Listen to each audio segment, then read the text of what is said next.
Bonjour à tous pour ce troisième tuto.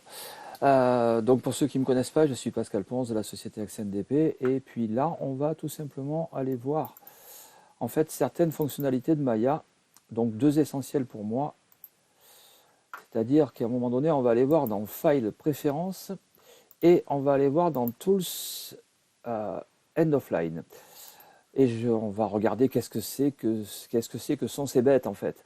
Donc là, on va aller, bref rappel, on va aller récupérer les informations du boîtier YZF 250 qu'on a utilisé la dernière fois. Donc on a toujours la même structure de device, donc ça ne change pas. Donc deux chemins, là en réalité, read map from EQ ou éventuellement dans communication, on va aller également retrouver read map from EQ. Personnellement, j'utilise, je dirais, les raccourcis. Allez, on y va, c'est parti. Donc pendant ce temps, certaines personnes m'ont demandé, enfin m'ont dit, voilà, quand on essaie de communiquer avec le boîtier, en fait, quelquefois, il y a des bugs. Alors, pas vraiment, c'est-à-dire que il faut qu'on lui indique où est le port de communication quelquefois, ou être sûr que, en fait, on a la bonne alimentation, et souvent, c'est des batteries qui sont défectueuses, etc. C'est pour ça que je préfère utiliser une alimentation stabilisée. Et le tool Send Offline, en fait, ça va être la mémoire tampon du boîtier qui a beaucoup de similitudes en fait avec le Wi-Fi Com. On va aller voir rapidement en fait comment se comporte le file préférence et le tool Send Offline. Donc voilà, les maps ont été téléchargées, elles sont finies. On voit donc, on a téléchargé l'application, la map 1 et la map 2, toujours même structure, map 1, map 2, et on voit qu'elles sont exactement et strictement identiques. Donc quand on a des problèmes de communication, je vais aller dans File, je vais aller dans Préférences, et là on a un menu qui va s'ouvrir. Menu très important puisqu'en fait ça va nous permettre d'indiquer au logiciel, donc je vais aller dans trois fonctionnalités, trois ou quatre fonctionnalités différentes, mais qui sont essentielles, c'est-à-dire qu'ici ça va nous indiquer le chemin. Donc moi le chemin que j'ai choisi c'est PC, document, Maya et mapping, donc que j'ai créé en fait ici. Et là, on va retrouver nos maps en fait, qu'on est allé télécharger, rappelez-vous, sur le site de getdata.it. Les maps sont entièrement gratuites et donc n'hésitez pas à utiliser ce site et à en abuser. Donc, le chemin qui va se trouver ici, le chemin où on va aller chercher nos maps et les ranger. Ici, comment va se comporter le logiciel à chaque fois qu'on va le réouvrir? Moi, j'ai choisi en fait tout simplement de n'ouvrir que le device, c'est-à-dire que je ne vais ouvrir que cette structure. En fait, le logiciel a besoin d'une structure device pour s'ouvrir correctement. C'est pour ça que je préfère n'ouvrir que le device ici.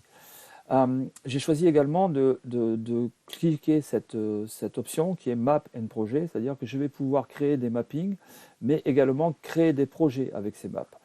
On verra tout ça en détail. Et je l'ai autorisé aussi à faire des modifications. C'est-à-dire que je crois que de tête dans la version base, il est livré avec nous. Moi, j'ai accepté de faire des modifications. Ensuite, on va aller, ça je vais le passer, on ne touche pas pour l'instant. On va aller dans communication, le cœur, savoir où se trouve le port de communication en fait de notre boîtier. Et ici, en fait, on va aller voir sur quel port de communication. Alors, par défaut, moi je sais lesquels j'utilise, c'est-à-dire que le COM5 pour moi, c'est le boîtier, enfin, c'est le cordon qui me permet de modifier les boîtiers 4 temps et 2 temps injection. Et le COM3, c'est le cordon qui me permet de modifier les boîtiers injection, c'est-à-dire à carburateur, les CDI. Tout le reste, on ne le touche pas. On a fait l'essentiel. Donc, OK. Voilà, à partir de là, on peut communiquer avec son boîtier. Ben là, j'ai enlevé le port de communication, vous voyez, ça ne marche plus. Donc, exemple typique. Donc, je retourne dans File, Préférences, Communication. Et là, je vais mettre le COM5 et faire OK. Et là, en fait, on va aller tout simplement recommuniquer avec le boîtier. Voilà. Donc souvent, ce sont des erreurs comme de ce type-là ou d'alimentation. Ici, on va prendre l'injection. Bon, c'est peut-être pas le bon exemple, l'injection, parce qu'en fait, on a zéro. C'est-à-dire que, et je ne veux pas rentrer dans le détail, on va aller prendre en fait le fuel. Et pour que le boîtier fonctionne correctement et que votre moto fonctionne correctement, il faut qu'on indique au boîtier où se trouve le zéro absolu. C'est-à-dire qu'ici, on a le zéro tours minutes, 500 tours minutes, 1500, etc., jusqu'à la rupture. Et là, on a 0 ouverture de gaz jusqu'à 100% d'ouverture de gaz. Donc, pour que le boîtier fonctionne correctement, il faut qu'il connaisse en fait où se trouve ce point 0 absolu. Pour ce faire, on va aller dans le Tools End of Line. Pardon. Dans le Tools End of Line. Donc, je vais le mettre en grand pour qu'on voit bien en fait. En fait, on voit le mieux possible.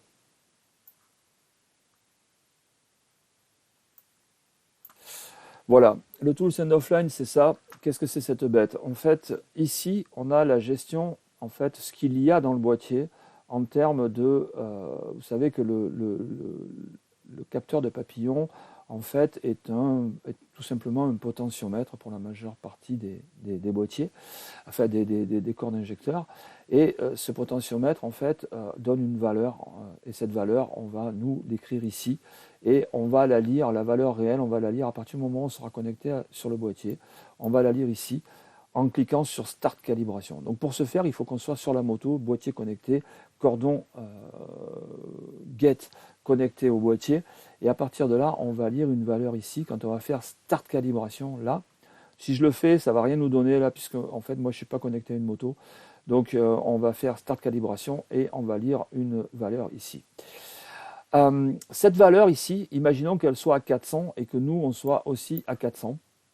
Ce qu'on va faire tout bêtement, c'est qu'ici, on va mettre 415. C'est-à-dire qu'on va mettre 15 de plus de la valeur qu'on lit à 0, tout simplement pour leurrer le boîtier, pour leurrer le potentiomètre. Le potentiomètre a toujours une valeur qui fluctue, donc on va lui mettre 15 de plus. On va accélérer, une fois qu'on aura fait ça, on va accélérer à fond, et là, ici, on va lire une valeur. Imaginons que cette valeur, elle soit ici de 3000, d'accord? Donc, à partir de là, on va mettre ici 15 de moins. Si on lit 3000 ici, on va mettre 2985 ici. Rappelez-vous, 15 de plus, 15 de moins. Donc, et on fera Stop Calibration ici. Et pour valider, on fera Set End of Line. Voilà, ça, à partir de là, on aura calibré le 0 et le 100% absolu, ce qui va nous permettre d'être sûr en fait que nous partons bien en fait sur notre mapping en fait quand le moteur est arrêté avec cette valeur là qui sera le 0 absolu.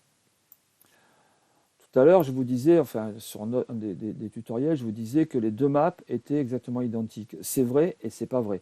C'est-à-dire que oui, dans le boîtier, elles sont exactement les mêmes, mais quand vous activez sur votre guidon le switch map, c'est-à-dire que vous passez de la 1 à la 2, en fait, on va voir qu'ici, le GPA1, pardon, alors c'est une erreur parce que normalement le GPA1, en fait là, il est à 0, pardon, il est à 0 ici, et là, il est à 5.